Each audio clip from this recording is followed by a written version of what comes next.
மாணவர்களுக்கும் வணக்கம். நாம் இன்று 10ஆம் வகுப்பு ஏட்டியில் இரண்டாவது பகுதியில் 4வது அலகான சுமை தாங்கி என்ற அலகில் நேயம் என்ற கவிதையை நாம் பார்க்க உள்ளோம்.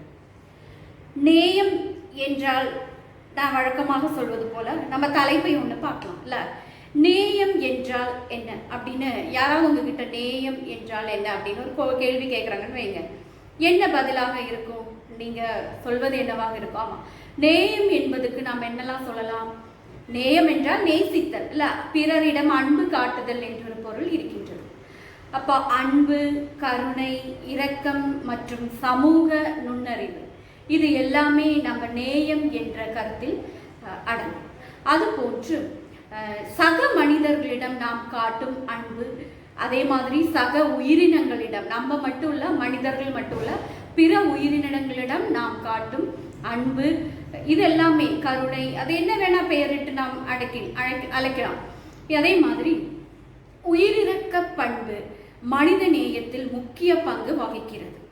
உயிர் இரக்க பண்புன்னு சொல்வது ஒருவரை பார்த்து நாம் இரக்கம் கொள்ளுதல் இல்ல. என்ன சொல்லுவோம்? இரக்கம் கொள்ளுதல்ங்கிறதுக்கு எல்லாருக்கும் அந்த இரக்கம் அப்படிங்கிறது வரணும்னு இல்லை இல்ல. அவங்க கிட்ட நமக்கு நாம வருகின்ற நெஞ்சில இருந்து நமக்கு பிறக்கின்ற இரக்கம் என்பது அதுதான், அது வர வேண்டும். அதே மாதிரி நம்மால் பிறருக்கு துன்பம் ஏற்படாமல் இருக்க வேண்டும். அது வாக்காலும் என்ன நோக்காலும் என்ன செயலாலும் நமக்கு துன்பம், பிறருக்கு நம்மால துன்பம் ஏற்படாமல் இருப்பது. அதே மாதிரி இளகிய இதயம், நாம் என்ன பண்றோம்? அந்த செயல்களை நாம் என்ன நம்மை புண்படுத்துகின்ற இல்லைனா மற்றவர் உயிரினங்களுக்கு ஏற்படும் தீங்கை நினைத்து நம்ம என்ன மனது மிக வருந்துகின்ற ஒரு நிலை இருக்குல்ல, அதே இளகிய இதயம், இரக்க குணம், இவை எல்லாமே நம்ம என்னன்னு சொல்லலாம்? மனித நேயம் என்று வேணா சொல்லலாம். நான் இப்போ உங்களுக்கு ஒரு சின்ன விளக்கமாக்கும் இந்த மனித நேயத்தை பற்றி தந்திருக்கேன். இனி நாம பார்த்தீங்கன்னா நாம இனி அடுத்தது மனித நேயம் அப்படின்னு சொல்றோமே அப்படின்னு சொன்னா 1893 அமெரிக்கால சிகாகோ என்ற நகரில் நடைபெற்ற பாராளுமன்றம், அதாவது உலக மத என்ன பாராளுமன்றத்துல நம்ம விவேகானந்தர் அவருடைய படத்தை பாருங்க, சகோதர சகோதரிகளே என்ற ஒரு வார்த்தையில் அனைவரையும் கையில் எடுத்தார்ல, அதுதான் மனித நேயம். அது ஒரு மனித நேய செயலாம் இல்ல. சகோதர சகோதரிகளே, நாம் அனைவரையுமே அந்த ஒரு நிலைக்கு அவர் மனதில் எண்ணினார் என்பது அதுதான் அந்த ஒரு நேயம் என்பதை நமக்கு காமிக்கின்றது. அந்த உரை அப்படிங்கிறது இன்னைக்கும் காலத்தை வென்று நிற்கின்றது என்று பார்க்கிறோம். உலக மக்களிடையே மனித நேயத்தை தோற்றுவித்தார் என்று வேணா நாம் என்ன பண்ணலாம்? அந்த உரையை பற்றிய காரியங்கள் நாம் படிக்கும்போது நமக்கு தெரிகின்றது. இன்னைக்கு நான் இதை எடுத்து உங்களுக்கு 1800 காலகட்டத்தில் நடந்த ஒரு காரியத்தை நான் உங்களுக்கு எடுத்து சொல்றது அப்படின்னு சொல்லும் போது இன்னைக்கும் அதை என்ன பண்ணுது? காலத்தை வென்று நிற்கிறது என்றுதான். இப்ப இவங்கெல்லாம் நமக்கு மனித நேயத்தை முன்னோடிகளாக இருக்கின்றன. இனி மனித நேயத்தை வளர்ப்பதும் காப்பதும் ஒரு தனி மனிதனோட கடமை. அதுக்கு இவங்க தான் மனித நேயத்தை வளர்த்தணும், நாங்க வளர்த்த மாட்டோம் அப்படின்னு எல்லாம் இல்லை. எல்லாருமே இதோடைய பாதுகாவலர்கள் இல்ல. நம்ம அனைவருமே இதோடைய ஒரு பாகமாக்குது. சமூகத்தில் வாழ்கின்ற நாம் ஒவ்வொருவரும் மனித நேய காப்பதில் நம்முடைய கடமை என்பது நம்முடைய பங்கு இருக்கின்றது. ஏன்னா அனைவரும் மனித நேயத்தில் பாதுகாவலர்கள் தான் என்றுதான் நான் கூறுவேன். ஆனா எல்லாருக்குமே இப்போ இந்த மாதிரியான ஒரு சமூக சேவை செய்கின்ற உணர்வு அல்லனா பிற உயிரினங்களிடம் படுகின்ற இரக்கம் இதெல்லாமே வேற வேற மாதிரி தான் அது வெளிப்படுகிறது இல்லை. எல்லாரும் ஒரே மாதிரியாக இந்த சமூகத்தை நல்வழிப்படுத்துவதற்கு முயற்சி செய்கின்றார்கள் என்றெல்லாம் நமக்கு சொல்ல முடியாது. ஆனா அது பல பல விஷயங்கள் இப்ப நம்மள 24 மணி நேரம் அப்படி செய்யணும்னு அல்ல நம்ம சொல்றது. நம்ம வாழ்க்கையில் வருகின்ற இல்ல நம்ம நினைக்கின்ற போல நம்மளால் எதிர்பாராத விதமாக சேர்கின்ற செயல்கள் நம்மை ஒரு இந்த மாதிரி காரியங்களுக்கு இட்டு செல்லலாம். இனி ஒரு சிலர் இருக்காங்க தன்னுடைய வாழ்நாளையே இதில் முழுவதுமாக அர்ப்பணித்தவர்கள் என்று நாம சொல்லலாம். அதுல நீங்க இப்ப கொஞ்சம் படங்களை பாருங்க. இவங்க யார் யார் என்னெல்லாம் செய்யறாங்க அப்படிங்கிற காரியங்களை நான் சொல்றேன். அதுல நீங்க முதல்ல பாக்குறது லீலா குமாரி அம்மா. இவர்கள் அப்படின்னு பாத்தீங்கன்னா என்டோசல்ஃபன் என்ற மிகப்பெரிய கீடநாசினி இல்லை. செடிகளுக்கும் இந்த பழங்களுக்கும் இந்த விளைபொருட்களுக்கெல்லாம் அடிக்கிறாங்க. இதனால காசர்கோடு மாவட்டத்தில் எண்ணற்றோர் பாதிக்கப்பட்டனர். சின்ன குழந்தைகள் கருவறையில் இருக்கும் பொழுதே அவர்கள் என்ன பண்ணது, ஊனமாக பிறக்கின்றனர் என்றெல்லாம் நாம பார்க்குறோம். அது மாதிரி நம்மளுடைய மாநிலத்தில் பல இடங்கள்ல இந்த எண்டோசல்ஃபன் என்ற இதனால பாதிக்கப்படுகிறது. அப்போ அதுக்கு எதிராக குரல் கொடுத்தவர் தான் நம்ம இந்த லீலா குமாரி அம்மா. அப்ப அவங்களோட படத்தை பாருங்க. அடுத்தது மயிலம்மா. பிளாச்சிமெடா என்ற இடம் பாலக்காடுல. இங்க பாத்தீங்கன்னா கொக்கோ கோலாவோட ஒரு ஃபேக்டரி இருக்குல்ல, அந்த இதுல இவங்க படிச்சவங்களோ இல்ல சமூகத்துல நல்லா எல்லா அறிவும் கொண்டவர்கள் என்று நம்மளால கூற முடியாது. ஆனா இந்த மயிலம்மாவுக்கு ஏற்பட்ட ஒரு அனுபவம் தான் அவர்களை இதுக்கு எதிராக என்ன பண்ணுறது, போராட்டம் நடத்த தூண்டியது என்று சொல்லலாம். ஏன்னா நீர் மாசுபாடு, இவங்களுடைய நிலத்தடி நீர் வற்றுகின்ற தன்மை, அது மாதிரி இவங்களுடைய வீட்டிலேயே இவங்களுக்கு நீர் மாசு அடைகின்ற ஒரு நிலைமை, அவங்களே அந்த பாதிப்புக்கு உள்ளாகின்றனர். உடனே இவர் என்ன நினைக்கிறாங்க, குடிக்கிறதுக்கு நீர் என்பது நம்மளுடைய ஒரு இல்லை, அது இல்லாம நம்மளால வாழ முடியாது. அப்ப அப்படி ஒரு நிலைமையில கூட அப்ப தமக்கு ஏற்பட்ட அந்த அனுபவம் மற்றவர்களுக்கு வரக்கூடாது என்ற ஒரு நோக்கத்திற்காக இவர் தனியால் போராட்டமாக முதல்ல தொடங்கி அது ஒரு சாதனையை நிகழ்த்தி காட்டிய ஒரு பெண்மணியாகும் நம்மளுடைய மயிலம்மா என்று நாம பார்க்கணும். இனி அடுத்தது நீங்க பாத்தீங்கன்னா மேதா பட்கர். இவரும் நர்மதா அணை இல்ல, நர்மதா பச்சாவோ ஆந்தோலன் அப்படிங்கிற ஒரு சங்கம் இருக்கிறது. அதுல குஜராத்ல சர்தார் சரோவர் அணை அதை அணைக்கு கட்டுவதற்கு எதிராக இவர் குரல் எடுத்தவர் என்று பார்க்கின்றோம். இனி அடுத்தது நீங்க பாத்தீங்கன்னா மதர் தெரேசா. இவர் நம் நாட்டில் பிறக்க கூட இல்லைல்ல, வேறு நாட்டில் பிறந்து நம் நாட்டை அறிந்து இங்கு பாவங்களுக்காக தன்னுடைய வாழ்நாளையே அர்ப்பணித்தவர் என்று அவருடைய ஒரு சேவைங்கிறது நம்ம வாழ்நாளில் இனி அந்த மாதிரி ஒரு ஆள் இருப்பாங்களா அப்படிங்கிறது நமக்கு யோசிக்க வேண்டும். ஏனென்றால் யாருக்கும் வேண்டாம, அதுவும் என்ன சொல்லலாம், இந்த நோய் அதெல்லாமே இந்த தொழுநோயெல்லாம் ஏற்பட்டு முடிந்த ஒரு காலகட்டத்தில் வீட்டில் கூட ஆளுங்களை வச்சிருக்க மாட்டாங்களா, அந்த மாதிரி நோய்கள் ஏற்பட்டவர்களை இவர் பாதுகாத்தார். அது மாதிரி எண்ணற்ற அனாதைகளுக்கு ஒரு அம்மாவாக இருந்தார் என்பது அது தொடர்ந்தும் அவர்களுடைய நிலை, அவர்களுடைய பின்காமிகள் இதில் செயல்பட்டு வருகின்றனர். அப்போ மிகப்பெரிய ஒரு அளவில் இவர் சமூக சேவை அப்படின்னு கூட அல்ல, தன் வாழ்நாளையே அர்ப்பணித்தவர் என்று கூட நாம் இவரை பற்றி சொல்லலாம். அப்ப நாம பார்த்தோம் இந்த 4 பேருமே தன்னுடைய வாழ்நாளையே, தன்னுடைய ஆசை, இந்த விருப்புகளை எல்லாம் துறந்து தன்னுடைய சமூகத்திற்காக பாடுபட்டவர்கள் என்று நாம கூறலாம். இது போல் உலகில் எண்ணற்றவர்களும் இருக்கிறார்கள், நம் நாட்டிலும் எண்ணற்றவர்கள் இருக்கின்றார்கள். பெயர் தெரியாமல் கூட நிறைய பேர் இதில் செயல்பட்டு இருக்காங்க. இருந்தாலும் உங்களுக்கு இந்த 4 பேரை நான் அறிமுகம் செய்து வைத்தேன். இனி அடுத்தது மேலும் ஒரு செய்தி பாருங்க. இப்ப மனித நேயத்தை பத்தி நம்ம சொல்லும் போது ஒரு முதல் காலங்கள் எல்லாம் போர் நடக்கும் போது நம்ம நிறைய இதிகாச படங்களை எல்லாம் பார்த்திருக்கோம். போர் நடக்கும்போது அவங்க என்ன பண்ணுவாங்களா, போர் நடக்கும் போதே பெண்கள், குழந்தைகள், அப்புறம் நோயால் அவதிப்படுகின்றவர்களை எல்லாமே வேறொரு இடத்திற்கு மாற்றிடுவாங்க. அதே மாதிரி காலையில இருந்து மாலை வரை தான் அவங்க போர் செய்வாங்க. அப்ப அந்த மாதிரி ஒரு போரில் கூட ஒரு நேயத்தை கடைபிடித்தவர்கள் நம்மளுடைய இதிகாசங்கள் எல்லாம் இருக்காங்க என்று பார்க்கலாம். இப்ப இங்க நீங்க பாத்தீங்கன்னா அன்றைய போர் முறைகளை பத்தி ஓரிரு காரியங்களாக நான் இப்ப இன்னைக்கு சொன்னது. இதுல பாத்தீங்கன்னா ராமாயண காலகட்டம்,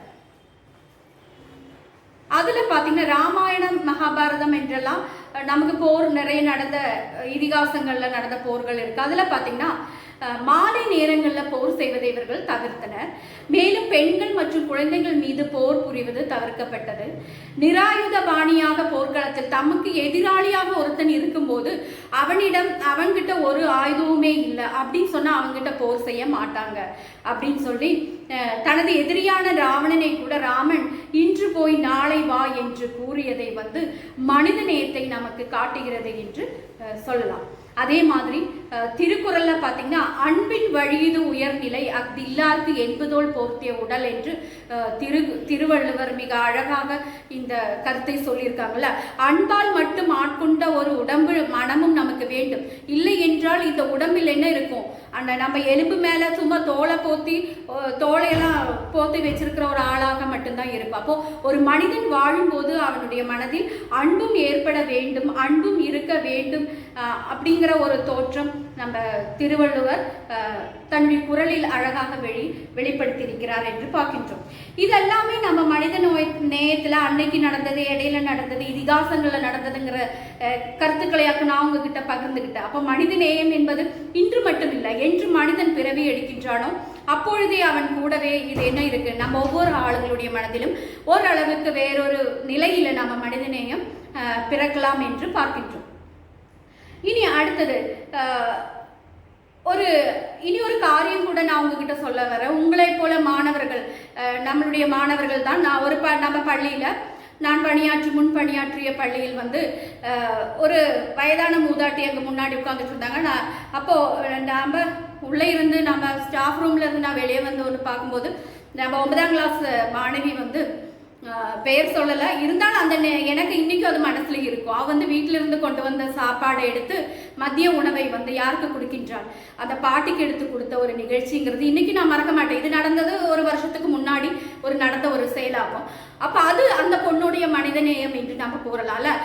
எத்தனையோ பிள்ளைங்க அங்க ஏறி போயிட்டாங்க, எத்தனையோ பேருக்கு அந்த மூதாட்டி என்ன பண்ணிட்டாங்க, கடந்து சென்றார். ஆனா இந்த பெண்ணிற்கு என்ன தோணிடுச்சு, இவளே என்ன பண்றா, மதிய உணவை தன்னுடைய அந்த பாட்டிக்கு கொடுத்து அவர்களுடைய பசி ஆற்ற வேண்டும் என்று இந்த பெண்ணிற்கு தோன்றியது. இது எவ்வளோ பெரிய மனிதநேயம் இல்லை. அந்த நேரத்தில் அந்த அம்மாவுடைய பசியை ஆற்ற அவளால் முடிந்தது. அது மாணவர்களாகிய உங்களில் இருந்து ஒரு ஆள் அப்படிங்கிறது எங்களுக்கு மிகவும், அது இன்னைக்கு நினைக்கும் போது எனக்கு மிகவும் பெருமை உடைய ஒரு விஷயம் கூட இருந்தது. அப்போ நம்ம ஒவ்வொரு ஆளுடைய மனதிலுமே நம்ம என்ன இருக்கு, மனிதநேயம் என்பது நம்மளுடைய மனதளவில் இருக்கின்றது என்று பார்க்கின்றோம். இனி நாம அப்ப மனிதநேயம் என்ன அப்படிங்கிறது உங்க மாணவர்களிடையே நடந்த ஒரு நிகழ்ச்சி கூட நான் சொல்லிட்டேன். இனி நம்ம பாடப்பகுதிக்கு செல்லலாம். நம்ம பாடப்பகுதியில கவிமுரசு என்ற ஆசிரியராகவும் நம்மளுடைய பாடலை எழுதியிருக்காரு. அப்ப இந்த பாடலை ஒன்று நீங்கள் கேளுங்கள். நேயம். நெஞ்சூற்றில் சுரக்கின்ற நீராம் எண்ணம் நிறம் மாற்றம் புரி செயலால் விளங்கும் வண்ணம் எஞ்ஞான்றும் மனம் வீசி நிலவ சான்றோர் இவ்வைய உய்வினுக்காய் நின்றார் சான்றாய் செஞ்சோற்று கடனுக்காய் தீயோர் பக்கம் சேர்ந்தாலும் பெருவீரம் தோல்வி ஏற்கும் நஞ்சினையும் பிணியொழிக்க பயன்படுத்தும் நல்லறிவை கொள்வதுவே மனித நேயம். ஒரு தவறு நேர்ந்திடுங்கால் சுட்டி காட்ட உடனடியாய் அதை திருத்திக் கொள்வோர் பண்பில் பெரியவராய் வரலாற்றில் பெயரை பெற்றார் பெரும்புகழை எப்படியோ அடைந்தார் சில்லோர் குறையென்று தெரிவதனை கூறுவோரை குற்றவாளி என உண்மை மாற்றக் காண்போம். நிறை கருப்பு மாதவளும் நெருப்பில் மூழ்கும் நிலை தொடர நினைப்பதுவோ மனித நேயம். பெரும்பான்மை ஒரு தீர்வாய் கொண்டியங்கள் பெருமையின் பிழையாவதனையும் காண்போம். பொருள் தன்மை நன்கறிந்து புனைந்தே மாற்றும் பொய்யுரையை புகழாக மயங்கள் உண்டு. எய்தவிடம் தனை எதிர்க்கும் ஆற்றல் இன்றி இளைத்தவரை வளைத்தழித்தல் வீரன் தானோ. கொய்த மலர் வாடுவதாய் வருந்தல் விட்டு கொடியிருக்க எழில் நுகர்தல் நேயமன்றோ. காட்டுவளம் கூட்டுகின்ற நலங்கள் எல்லாம் கண்டிருந்து அழிந்து வரும் நஞ்சு நெஞ்சம். நாட்டை வளம் ஊட்டுகின்ற மழைநீர் பொய்க்கும் நாசவினை நாடோறும் செய்யும் தீமை. வாட்ட பயிர் கண்டு மனம் வாடி நொந்த வடலூரார் ராமலிங்கர் வகுத்த பாதை கூட்டிவிடும் உயிர் கொள்கை உயிரிரக்கம் குறை தீர்க்கும் நேயமதை கொள்ளல் என்றோ. கவிமுரசு. மாணவர்களே, இந்த பாடலை நீங்கள் கேட்டிருப்பீர்கள் என எண்ணுகிறேன். நன்றாக கவனித்திருப்பீர்கள். அப்போ நம்ம மனித நேய தொடர்பான கருத்துக்களை தானே பார்த்துட்டு வரோம். அப்போ அந்த மாதிரி இந்த பாடலின் நிறைய கருத்துக்கள் இப்போ நீங்கள் கேட்டிருப்பீங்க. அதில் கொஞ்சம்லாம் உங்களுக்கு புரிஞ்சிருக்கலாம், கொஞ்சம்லாம் உங்களுக்கு புரியாமல் இருக்கலாம். அப்போ அந்த கருத்து என்ன அப்படிங்கிறது ஒன்று பார்க்கலாமா? நெஞ்சூற்றில் சுரக்கின்ற மனித நேயத்தை பற்றியாக்கும் அந்த முதல் வரிகள் என்ன பண்ணுகிறது சொல்லிட்டு போயிருக்குல்ல. அப்போ நெஞ்சூற்றில் சுரக்கின்றதா மனித நேயம். அப்போ நெஞ்சூற்றில் நான் சொன்ன மாதிரி நம்மளுடைய மனதுல என்ன பண்ண வேண்டும், முதலில் மனித நேயம் பிறக்க வேண்டும். அது யாரும் நமக்கு கொண்டு வந்து கற்பித்தோ தருவது அல்ல என்பதாகவும் இந்த கவிஞர் சொல்லியிருக்காரு. நெஞ்சூற்றில் சுரக்கின்ற நீராம் எண்ணம். அப்போ நேயம் என்பது நம்மளுடைய மனதில் நீர் போன்று சுரக்க வேண்டும் இல்ல. கிணறெல்லாம் நீங்க பார்த்துருப்பீங்க, பார்க்காதவங்க ஒன்று பார்க்கல. இப்போ கிணறெல்லாம் நீங்க பார்க்கும்போது அதுல நம்ம தண்ணி இருக்கிற இடத்துல தானே கிணற வெட்டுவோம். கிணற வெட்டும் போது அதுல இருந்து என்ன பண்ணுது, நீர் சுரக்கின்றது இல்ல. அதே மாதிரி நீர் ஊற்றுக்கள்ல இருந்து நீர் சுரக்கின்றது.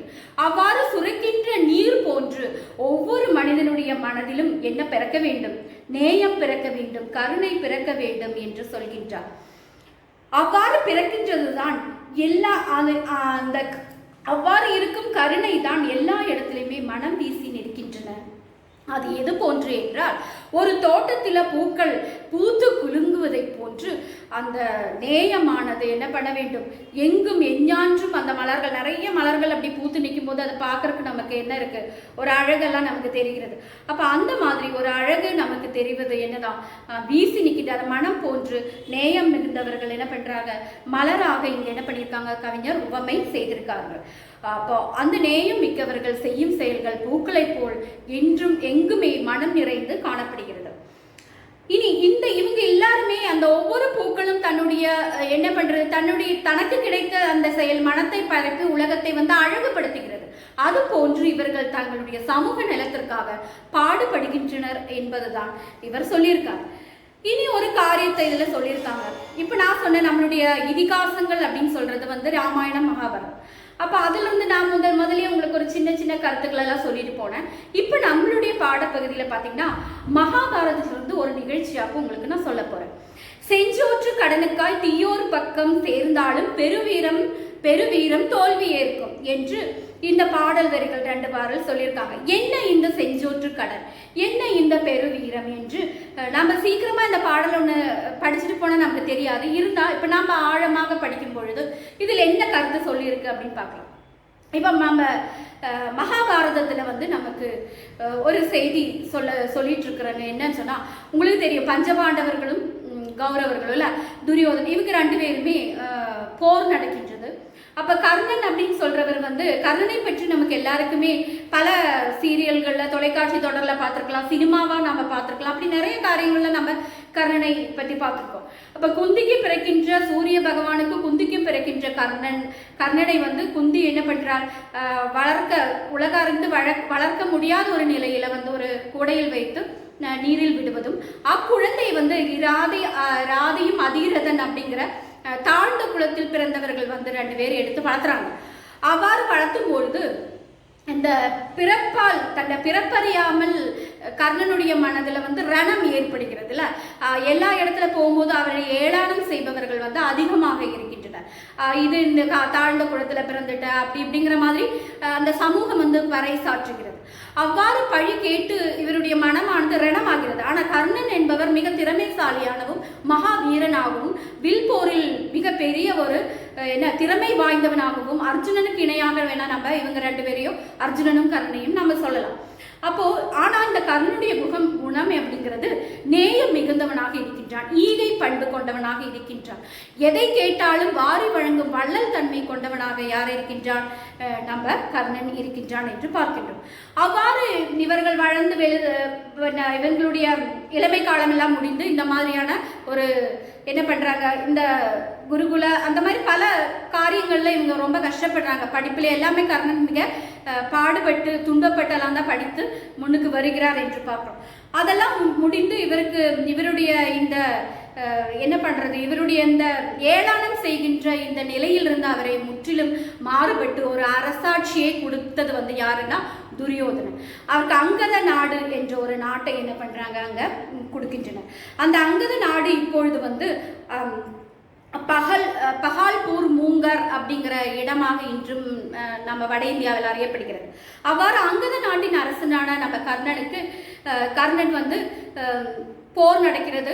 அந்த போரில் தெரியும் நிச்சயமா கர்ணன் அந்த பக்கம் இருந்தா நிச்சயம் இவங்களுக்கு வெல்ல முடியாது. அப்போ குந்தி சென்று தன்னுடைய மகனை அழைப்பதும் அப்பொழுதும் மறுத்து விடுகிறார். அது போன்று கிருஷ்ணன் போய் கர்ணனை அழைக்கின்றார். அப்பொழுதும் அவர் வருவதற்கு மறுத்து விடுகிறார். இப்ப நம்ம ஏன் இந்த வார்த்தைகளை, இந்த கதையை நான் இங்க சொல்றதுக்கு என்ன காரணம் சொன்னா, கர்ணன் என்ன சொன்னார்னா, செஞ்சோற்று கடன் தீர்ப்பதற்கு இவரை இந்த அளவுக்கு ஒரு அரசனாகவும் இவருடைய சமூகத்தில் மதிக்கத்தகுந்த ஒரு இடத்தை கொடுத்தது யார் இவருக்கு? துரியோதனன். இல்ல, துரியோதனுடைய நட்பு இவருக்கு அவ்வளோ பெரிய உதவி செய்தது. அப்போ என்னுடைய உயிர் போனாலும் அவர் கௌரவர்கள் செய்தது தீமையாக இருந்தால் கூட என்னுடைய உயிரே போனாலும் நான் அவர்களோடு சேர்ந்துதான் என்ன பண்ணுவேன், இருப்பேன் என்று யார் சொல்றது?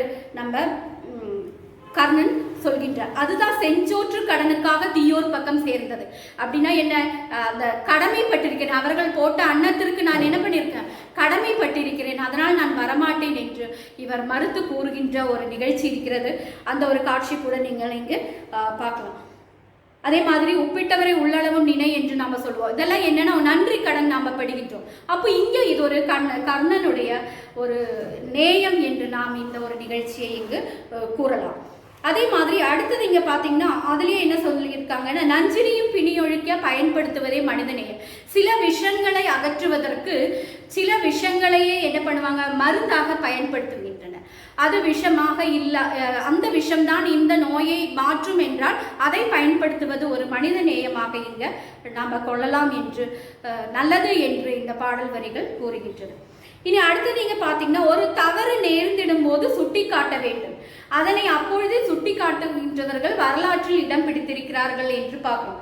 அதுக்கு நம்ம சொல்லலாம், கடவுளையே முக்கண் திறந்தாலும் என்ன சொல்லலாம், குற்றம் குற்றமே என்று நம்ம திருவிளையாடல் புராணத்துல சிவனை எதிர்த்த புலவர்கள் இருக்கின்றார்கள். நக்கீரர் என்ற புலவர் இருக்கிறார் என்று பார்க்கின்றோம். இனி நான் உங்களுக்கு சொல்ல போற ஒரு செய்தி என்னன்னு சொன்னா, பாண்டியன் அறிவுடை நம்பியுடைய அரசு எவ்வாறு இருக்கிறது என்பதை ஒரு புலவர் சுட்டி காட்டுகிறார். பிசிராந்தையார் என்ற ஒரு புலவர் வருகின்றார். புறநானூற்றில் இருக்கிற ஒரு பாடலாகுது. அவ்வாறு அவர் புலவர் வருகின்ற பொழுது என்ன பண்றாங்கன்னா, வழியெல்லாம் பார்க்குறாரு, ஊர் ஜனங்களை எல்லாம் பார்க்குறாங்க. எல்லா இடத்துலையுமே ஒரு இதா இருக்கு. அதுக்கு ஒரு பாட்டு இவர் அந்த அரசவையில பாடுறாரு. காய்கள் அறுத்து கவளம் கொள்ளினும் மா நிறைவு இல்லதும் பன்னாட்கு 100 செய்யணும் அப்படின்னு சொல்லி ஒரு பாடல் இருக்கிறது புறநானூற்று. அப்ப என்ன இதோடைய அர்த்தம் அப்படின்னு சொன்னா, இவர் என்ன சொல்றாருன்னா, ஒரு நம்ம நல்ல நெல்லெல்லாம் விளைஞ்சிருக்கு. அவ்வாறு நெல் விளைஞ்ச இடத்துல ஒரு அதை நம்ம அறுத்து பக்குவப்படுத்தி ஒவ்வொரு உருண்டையாக ஒரு ஆணைக்கு நம்ம கொடுக்கலாம். அப்படி கொடுக்கும்போது அது நிறைய நாள் அந்த உணவுப் பொருளை நாம் பயன்படுத்தலாம். அதை நம்ம நேரடியாக அந்த ஆணையை களத்தில் இறக்கி நீ சாப்பிட்டுக்கோன்னு சொன்னால் அந்த ஆணை சாப்பிடுவதை விட அது மிதிப்பட்டு என்னாகும், அந்த நெற்கள் நாசமாவது அதிகமாக இருக்கும். அது போன்றுதான் மக்களுடைய நிலை அறிந்து மன்னன் வரி வாங்க வேண்டும். இல்லை என்றால் என்னாகும், மக்கள் இந்த ஆணையின் நிதியில் அறுபட்டு போன நெற்கதிர்களை போன்று அழிந்து போவார்கள் என்று அவருடைய நாட்டில் நடக்கின்ற நிலையை மன்னனுக்கு எடுத்துக்காட்டிய புலவர்கள் நாம் வரலாற்றில் இருக்கின்றனர் என்று பார்ப்போம். அப்போ மன்னன் இறை வாங்குவது, அதாவது வரி வாங்குவது, குடிமக்களிடம் நிலைமை அறிந்துதான் வாங்க வேண்டும் என்ற ஒரு கருத்தை சொல்றாரு. ஏன்னா மன்னனுடைய அமைச்சர், சுற்றம் இது எதுவுமே யாருமே மன்னரிடம் சொல்வதில்லை. அப்ப அதற்கு எதிராக இவர் குரல் கொடுக்கிறார் என்று நாம பார்க்கிறோம். அப்போ மன்னனையை எதிர்த்து பேசும் புலவர்கள் அன்று இருந்தார்கள் என்ற ஒரு நிலை பார்க்கிறோம். இது மனித நேயமான செயல் என்று. அப்போ இதுதான் நம்ம மற்றவங்க என்ன சொல்லுவாங்கன்னு இல்லை, நாம சொல்ல வேண்டிய கருத்துக்களை அதை எந்த இடமாக இருந்தாலும் ஆணித்தரமாக சொன்னவர்கள் தான் இன்று வரலாற்றில் இடம் பிடித்த தலைவர்களாக இருக்கின்றனர் என்று நாம பார்க்கிறோம். இனி அடுத்தது நீங்க பாத்தீங்கன்னா, நாம் ஒரு ஆளை குற்றவாளி என்று முத்திரையை குத்துக்கிறோம் இல்லை, அது நம்ம எப்போவுமே கேட்போம். இப்போ நம்ம கிளாஸ்லேயே வகுப்புலையெல்லாம் நடக்கும்போதும், டீச்சர் நான் ஒன்றுமே பண்ணலை, அவன் தான் இதெல்லாம் பண்ணலாம், நீங்கள் என்னையை பிடிச்சி திட்டிட்டீங்க அப்படின்னு எல்லாம் சொல்லும்போது சில டைமில் நம்மளே அவர்களிடம் என்ன பண்ணுவோம், சாரி கேட்குறோம் இல்லை, மன்னிப்பு கேட்கின்ற ஒரு நிலைமை நமக்கு ஏற்படுது. ஏன்னா நம்ம சூழ்நிலை வசத்தால் நம்ம ஒரு ஆளை என்ன பண்ணுறோம், குற்றவாளி என்று நாம் சொல்கின்ற ஒரு நிலை ஏற்படுகிறது என்று பார்க்கணும். அப்போ எல்லாருமே ஒரு ஆளை, அதுதான் இங்க சொல்லியிருக்காங்க, பெரும்பான்மை ஒரு தீர்வாய் கொண்டிருக்கும் இல்ல, எல்லாருமே ஒரு தீர்வாய் அதை குற்றம் குற்றம் குற்றம் என்று சொல்லும் பொழுது அது குற்றம் அல்ல அப்படிங்கிறத நம்ம தெளிவு பெற வேண்டும். அல்லாம நாம என்ன பண்ணக்கூடாது, அவங்களே குற்றம் என்று நாம சொல்லக்கூடாது என்று பார்க்கணும். இனி இந்த ஒரு நிலையில உங்களுக்கு இங்க சொல்றது என்ன அப்படின்னு சொன்னா, அப்ப அவங்க குற்றவாளியாக இருப்பாங்களா அப்படிங்கறது நமக்கு யோசிக்க வேண்டும். அப்ப அந்த மாதிரி ஒரு ஆராய்ந்து வேண்டும் நாம் ஒரு தீர்வை இங்கு சொல்வதற்கு.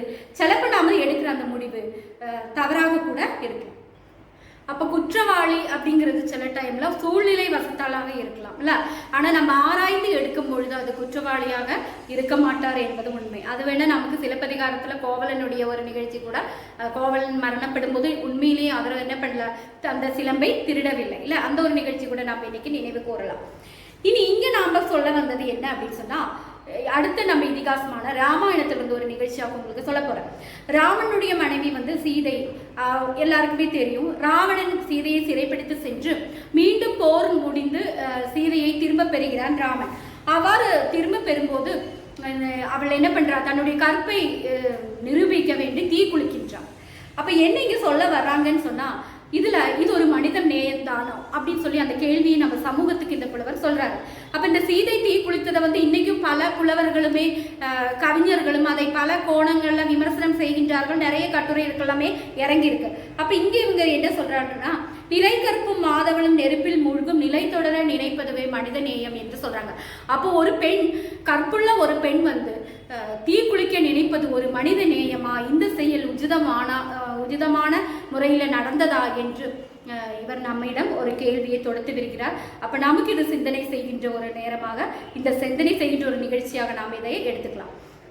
அப்ப பெரும்பான்மையானவர்கள் சொல்கின்ற தீர்வுகள்ல நிறைய மாற்றங்கள் இருக்கும் என்பது நமக்கு அதுக்கான நிகழ்ச்சிகளாக நான் இப்ப உங்ககிட்ட சொல்லிட்டு வருகிறேன்.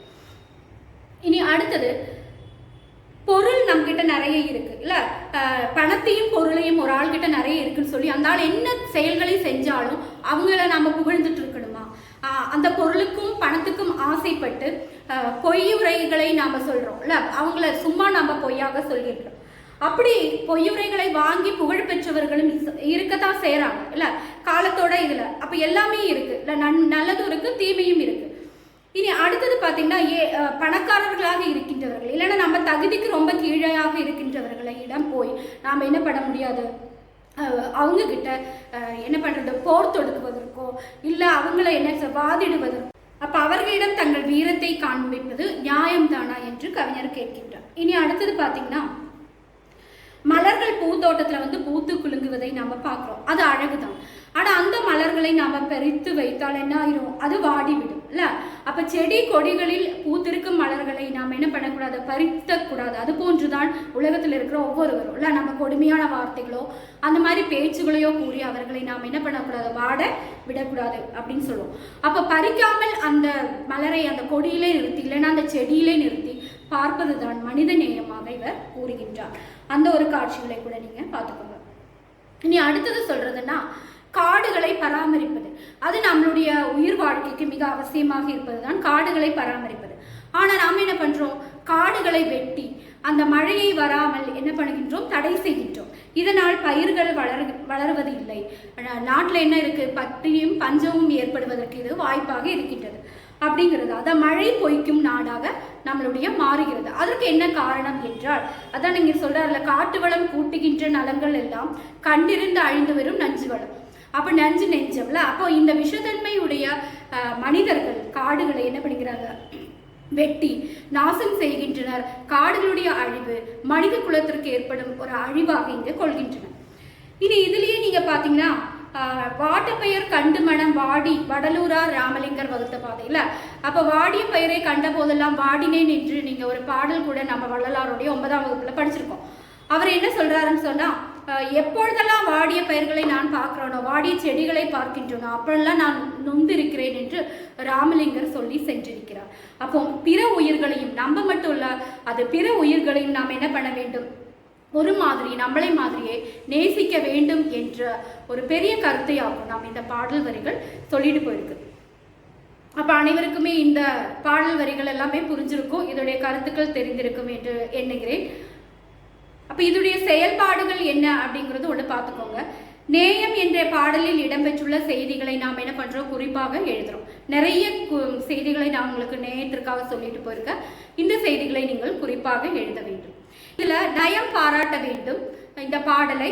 அதுக்கு நீங்க எடுக்கிறதுனா, நமக்கு எதுகை மோனை எல்லாம் வர்ற மாதிரியே வேணா, காட்டு வளம் கூட்டுகின்ற அதுல இருந்து வேணா, குறை தீர்க்கும் நேயமதை கொள்ளல் என்றோ என்ற வரிகளை எல்லாம் நீங்க என்ன பண்ணலாம், எதுகை மோனை வருகின்ற வரிகளும் முரண் வருகின்ற வரிகளை எல்லாமே, முரண் சொற்களை எல்லாமே நமக்கு தேர்வு செய்து எழுதலாம்.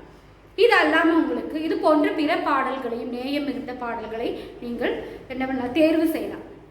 அது அல்லாமல் நீங்கள் எழுத வேண்டியது உங்களுடைய முதல் வரியில கொடுத்துருக்காங்க பாருங்க, நஞ்சினையும் அதாவது செஞ்சோற்று கடனுக்கா தீயோர் பக்கம் சேர்ந்தாலும் பெருவீரம் தோல்வி ஏற்கும் இருக்கு. அந்த 2 லைன் இருக்கும். நஞ்சினையும் பிணியொழிக்க பயன்படுத்தும் நல்லறிவை கொள்வதுவே மனிதநேயம். இந்த வரியில வெளிப்படுற கருத்தை நீங்க என்ன பண்ணலாம், குறிப்பாக எழுதலாம். இது நமக்கு எக்ஸாமுக்கு எப்பவுமே ரிப்பீட்டடா இந்த லைன் கொடுத்து கேட்கும்போது அதிகமாக விமர்சனம் செய்கின்ற நிலை வருகின்றது. அதே மாதிரி நிறை கற்பு மாதவளும் நெருப்பில் மூழ்கும் நிலை தொடர நினைப்பதுவோ மனிதநேயம் என்று ராமாயணத்தில் ஒரு செய்தி இருக்குல்ல. அப்போ 2 இதிகாசங்கள்லேருந்து 2 செய்திகளாக இப்போ நான் உங்களுக்கு சொன்னேன். இதையும் நீங்கள் ஒரு குறிப்பாக எழுதிக்கலாம். அப்போ இந்த செயல்களை நீங்கள் செய்வீர்கள் என எதிர்பார்க்கிறேன். இச்செயல்களை செய்வதற்கு உங்களுக்கு ஏற்படும் தடையினை உங்கள் தமிழ் ஆசிரியரிடம் கேட்டு நிவர்த்தி செய்து கொள்ள வேண்டும். நன்றி, வணக்கம்.